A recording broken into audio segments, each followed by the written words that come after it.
नीमच नगर पालिका की कल यानी 18 नवंबर को होने वाली दूसरी परिषद की बैठक से पहले नगर पालिका उपाध्यक्ष के एक चौंका देने वाले बयान ने शहर में हलचल मचा दी है, जिसको लेकर आज हमारे चीफ रिपोर्टर मुश्ताक अली शाह ने नगर पालिका उपाध्यक्ष करण रंजना परमाल से बात की तो उन्होंने हमारे कैमरे के सामने साफ तौर पर अपने बयान में कहा कि यदि कल होने वाली बैठक में बंगला बगीचा समस्या के प्रस्ताव को शामिल नहीं किया जाएगा तो सबसे पहले बैठक का बहिष्कार नगर पालिका उपाध्यक्ष करेगी। आपको बता दें कि शहर की सबसे जटिल समस्या बंगला बगीचा सन 1980 के दशक में अस्तित्व में आई थी। इसके बाद से ही इस समस्या पर आज दिन तक राजनीति होती आ रही है। वर्ष 2017 में चुनावी वोट की लालच में प्रदेश के मुखिया शिवराज सिंह चौहान ने आनन फानन में समस्या का अधूरा समाधान किया। सीएम के अधूरे समाधान के बाद समस्या और जटिल हो गई। इसके बाद नगरीय निकाय चुनाव में भाजपा और कांग्रेस दोनों ही पार्टियों ने इसके समाधान के लिए पारित मसौदे की विसंगतियों को दूर कर जनता को सरल समाधान का भरोसा दिया था। जब नगर पालिका में भाजपा का बोर्ड बना तो बंगलावासियों में भी उम्मीद जागी, लेकिन अब तक इस समस्या के लिए पारित जटिल नियमों में संशोधन के लिए कोई चर्चा नहीं हुई। इसके बाद आज नगर पालिका उपाध्यक्ष ने इस संबंध में बड़ा बयान दिया है। हमारे वार्ड वासियों ने हम पर भरोसा किया है और जनता हमसे जवाब मांग रही है। इस बारे में जब हमारी टीम ने बंगला बगीचा वासी और आम लोगों से बात की तो उनका क्या कहना है, आइए सुनते हैं। देखिए, आपने बहुत अच्छा मुद्दा उठाया है। सबसे पहले मैं आपको धन्यवाद देना चाहूँगा। नीमच शहर की 60% जनता बंगला बगीचा एरिया में रहती है और भारतीय जनता पार्टी हमेशा बंगला बगीचा वासियों को ठगती रहती है। अभी इस चुनाव में उन्होंने वादा किया था कि पहली परिषद की बैठक में हम बंगला बगीचा समस्या का निराकरण करेंगे। ये भारतीय जनता पार्टी हमेशा झूठ बोलती है और जोर से बोलती है। पूर्व में भी 3 चुनावों में मुख्यमंत्री ने यहाँ आके घोषणा की थी कि बंगला बगीचा की समस्या के लिए मैं पूरा मंत्रिमंडल नीमच में लेके आऊँगा। हर बार मुख्यमंत्री झूठ बोलता है, भारतीय जनता पार्टी झूठ बोलती है और बंगला बगीचा वासियों को ठगा जाता है।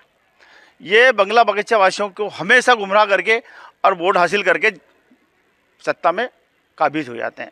इस बार फिर भारतीय जनता पार्टी के उपाध्यक्ष करण सिंह परमार का दिल में बंगला बगीचा वासियों के प्रति एक जागी है, लेकिन उसकी बात को भी अनसुना किया जाता है। वो इसका बहिष्कार कर रही मीटिंग का। उसका कहना है कि हमने वादा किया था कि बंगला बगीचा समस्या के लिए पहली बैठक में ही लाएंगे। पहली बैठक में उन्होंने कुछ नहीं किया। दूसरी बैठक में वो सिर्फ भारतीय जनता पार्टी जनता के मुद्दे नहीं ला रही है, उनके खुद के मुद्दे ला रही है। उनके कार्यालय की ज़मीन 20,000 स्क्वायर फीट बंगला नंबर 60 में, जो पूर्व में रघुराज जी के टाइम में आवासीय कॉलोनी घोषित की गई थी, उसके बाद उसको बिगर कैंसिल किए उन्होंने वापस खेल मैदान के रूप में दर्ज करा दिया, जबकि विधायक भी कह रहा था खेल मैदान करेंगे। वो पैसा जो आया हुआ था वो वापस चले गया। भारतीय जनता पार्टी सिर्फ जनता को गुमराह करती है और ज़मीनों पर कब्जा करती है। क्या लगता है कहीं ना कहीं अगर ये एजेंडा कल शामिल नहीं होता तो विरोध होगा इस पूरे मामले में? कांग्रेस के सारे पार्षद इसका विरोध करेंगे, जनता विरोध करेगी।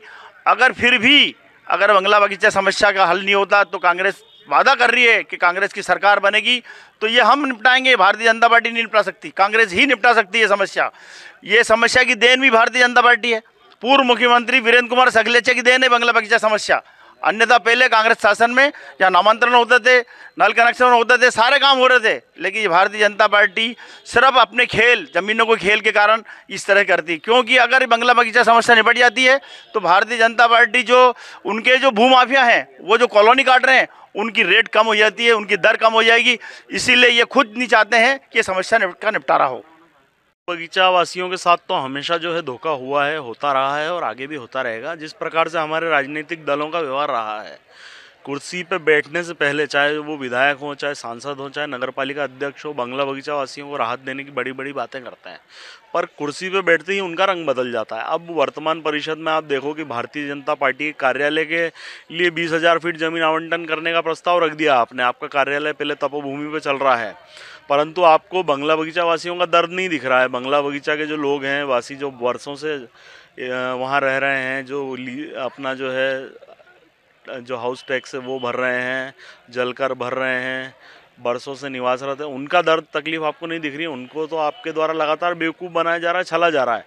और आपकी जो है मंशा जो है, इस जो एजेंडा जारी हुआ है, इससे स्पष्ट दिख रही है कि आपकी नज़रें जो हैं, जो नगर पालिका परिषद बैठी है जो वर्तमान में, इसकी नज़रें सिर्फ ज़मीनों पर है।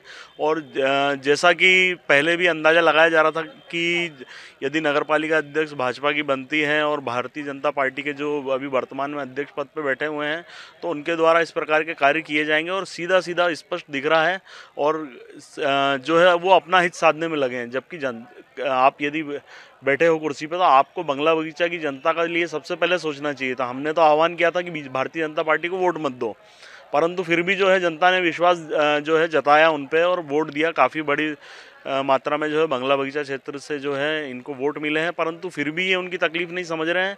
तो ये तो सीधी सीधी बंगला बगीचा क्षेत्र की जनता की भी गलती है कि जो उन पे जो धोखा देते हैं, बार बार विश्वास करते हैं।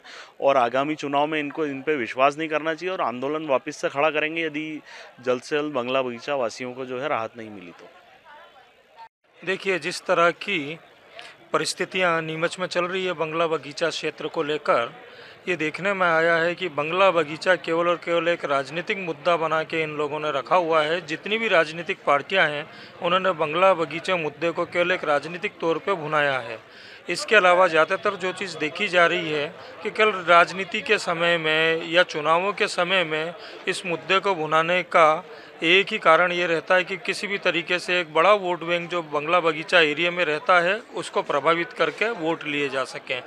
अभी की जो परिस्थितियां चल रही है, जिस प्रकार से वादे किए गए थे और समस्या निराकरण के लिए किसी प्रकार का कोई प्रस्ताव नहीं लाया गया, उससे ये सीधे से साबित होता है कि ये भी केवल और केवल एक चुनावी वादा रह गया है।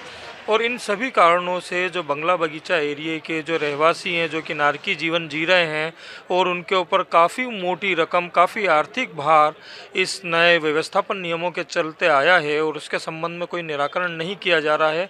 उसके संबंध में चूँकि इस परिषद को एक ठोस कदम उठाना था जो इन्होंने नहीं उठाया है, उस कारण से जो उपाध्यक्ष ने अपने जो चुनावी वादे हैं पार्टी के, उसके कारण से उस पर काबिज नहीं होने के कारण से जो कदम उठाने का कहा है, तो उस संबंध में ऐसा प्रतीत होता है कि ये लोग एक साथ भी नहीं चल पा रहे हैं। तो ये एक बड़ा विचारणीय प्रश्न है कि किस तरीके से समस्याएं सुलझेंगी, क्योंकि जो भी है स्थिति के नतीजा जो आता है वही ढाक के तीन पात रहता है। सब जने आते हैं, सब्जबाज दिखाते हैं और इस तरीके से जो भी हैं लालीपाप जैसी बातें करते हैं और देके चले जाते हैं, और जनता बेचारी वहीं की वहीं ठगी की रह जाती है। तो कहीं ना कहीं देखा जा रहा है कि बंगला बगीचा वासी फिर नारकी जीवन जाएंगे या आगामी चुनाव में जो अभी 2023 में चुनाव आने वाले हैं इसमें सबक सिखाने का प्रयास करेंगे। देखिए, सबसे बड़ी स्थिति जो है, जो दिक्कत वाली बात है बंगला बगीचा क्षेत्र में, कांग्रेस, बीजेपी और अन्य जो भी पार्टियां, मूल रूप से तो दो ही पार्टियां हैं, सबसे संबंधित लोग हैं, लेकिन एक मंच के नीचे ये लोग नहीं आ पा रहे हैं। और जब एक मंच के नीचे ये लोग नहीं आ पा रहे हैं, तो ऐसी स्थिति में ये लोग किसी प्रकार का कोई सबक सिखा पाएंगे, इसकी उम्मीद करना बेमानी है।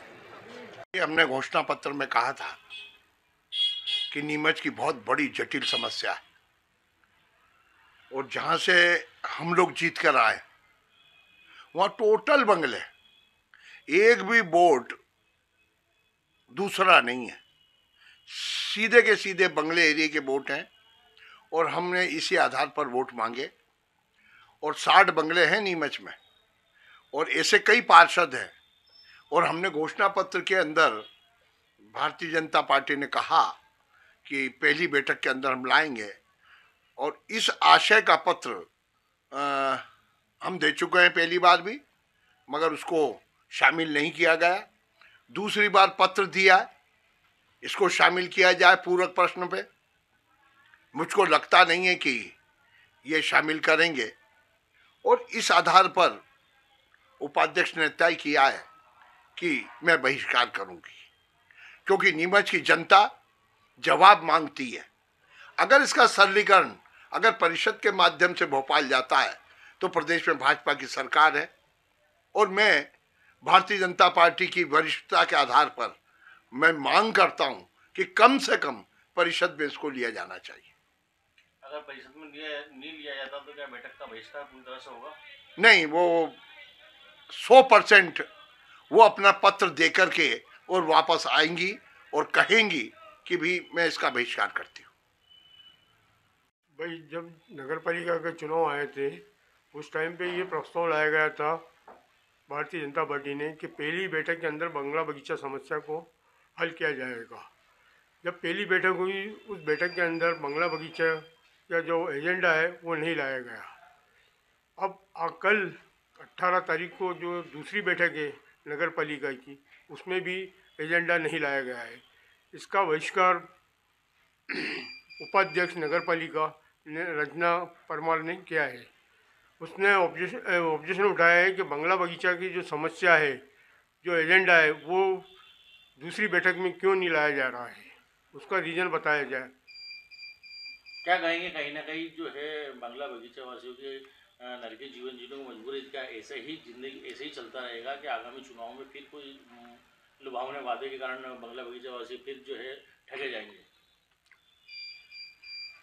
भाई जब चुनाव आते हैं जब भी बंगला बगीचा का समस्या का मुद्दा उठता है और हर बार यही होता है कि अगली बैठक के अंदर इसका मुद्दा उठा के इसको ख़त्म किया जाएगा। और अभी भी बंगला बगीचा जो है उसके अंदर बहुत से समस्याएं हो रही है। किसी को पानी की समस्या है, किसी को सड़क की समस्या है, किसी को लाइट की समस्या है, जो समाधान नहीं हो पा रहा है। और सबसे बड़ी समस्या ये है कि विस्थापन की, जो विस्थापन अभी तक हो नहीं रहे हैं। बहुत से केस पेंडिंग पड़े हुए हैं इसी कारण। क्या कहेंगे, अगर कल भी इसका निराकरण नहीं होता तो क्या बंगला बगीचा वासी आंदोलन करेंगे? क्या कुछ भाई अगर कल भी इसका निराकरण नहीं होता है तो शायद बंगला बगीचा वाले इसका आंदोलन का रूप लेंगे। नीमच से मुश्ताक अली शाह की रिपोर्ट।